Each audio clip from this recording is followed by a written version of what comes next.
வணக்கம். நான் உங்க ஜுபைதா ஜாக்ஸ் கிச்சன்ல இருந்து. இது உங்களுக்கான சேனல் நமது மொழியில். இன்னைக்கு நம்ம பார்க்க போற ரெசிபி வந்து தம் ஆலு. செம்ம கிரீமியான செம்ம ரிச்சான ஒரு கிரேவி.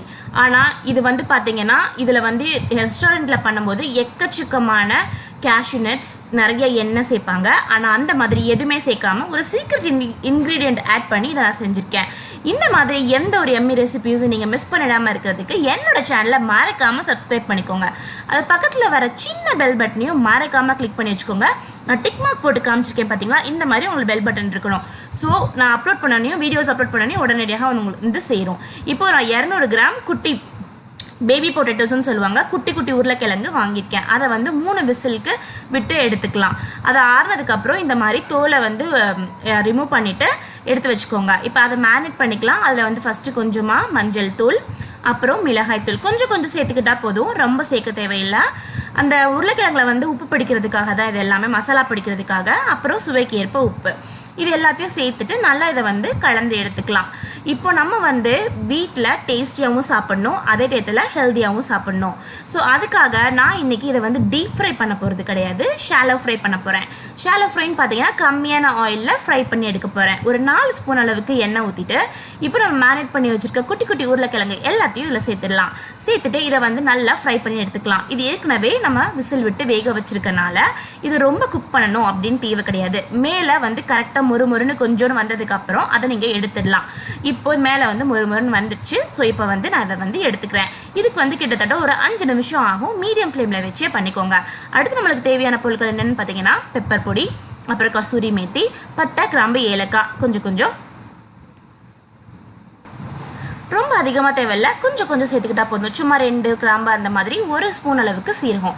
அடுத்து நம்மளுக்கு தேவையான பொருட்கள் பார்த்தீங்கன்னா 3 தக்காளி, அப்புறம் ஒரு இன்ச் அளவுக்கு இஞ்சி, கொஞ்சமாக கொத்தமல்லி, 6 பூண்டு, 2 வெங்காயம். அது எல்லாத்தையுமே இந்த மாதிரி நறுக்கி வச்சுக்கலாம்.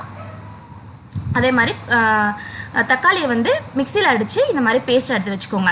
இப்போது நான் வந்து எக்ஸ்ட்ராவாக வேறு எந்த எண்ணெயும் ஆட் பண்ணல. நம்ம உருளைக்கிழங்கு வருத்தோம் இல்லையா, அதே எண்ணெயில் வந்து பட்டை, கிராம்பு, ஏலக்காய் எல்லாத்தையும் சேர்த்துட்டு சீரகத்தையும் சேர்த்துட்டு நம்ம கட் பண்ணி வச்சுருக்க பூண்டு, வெங்காயம் எல்லாத்தையுமே இதில் சேர்த்துடுறேன். இஞ்சி எல்லாத்தையுமே சேர்த்துட்டு நல்லா வதக்கிக்கலாம். ரொம்ப பொடிசெல்லாம் இருக்கணும்னு தேவையில்லைங்க. நம்ம இதில் மிக்சியில் போட்டு பேஸ்ட் பண்ண போகிறோம். அதனால் நீங்கள் வந்து இது சும்மா ரஃப்லி சாப் பண்ணிட்டா போதும். அதாவது கொஞ்சம் பெருசாக இருந்தாலும் பிரச்சனை இல்லை. இப்போ நம்ம ஆஃப் பண்ணிட்டு ஆறுனதுக்கப்புறம் அதை நம்ம மிக்சியில் பேஸ்ட்டாக எடுத்து வச்சுக்கலாம். அதே பேனில் ஒரு 2 ஸ்பூன் அளவுக்கு எண்ணெய் ஊற்றிக்கோங்க. அப்புறம் இதில் வந்து மிளகாய்த்தூள், காஷ்மீரி மிளகாய்த்தூள் இருந்ததுன்னா நல்லது, இல்லாட்டினா நீங்கள் நார்மலான மிளகாய்த்தூள் கூட யூஸ் பண்ணலாம். அப்புறம் கொஞ்சமாக மஞ்சள் தூள் ஒரு 1/2 ஸ்பூன் அளவுக்கு சேர்த்துக்கோங்க. இதுதான் நம்மளோட சீக்ரெட் இன்க்ரீடியன்ட். 2 ஸ்பூன் கடலை மாவு சேர்த்துருக்கேன் அதில்.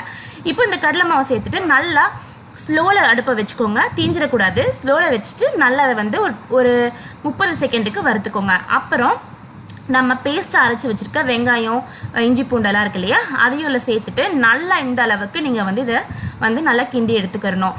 இப்போ வதக்கி எடுத்ததுக்கப்புறம் இந்த அளவுக்கு நல்லா வதங்கினதுக்கப்புறம் இதில் வந்து டொமேட்டோ, அதாவது நம்ம அடித்து வச்சுருக்க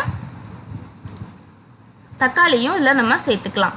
சேர்த்துட்டு அதை நல்லா வதங்க விடுங்க, மீடியம் ஃப்ளேம்லேயே வச்சுக்கோங்க. இப்போ இதில் நம்ம வந்து கொத்தமல்லி சேர்த்துக்கலாம்.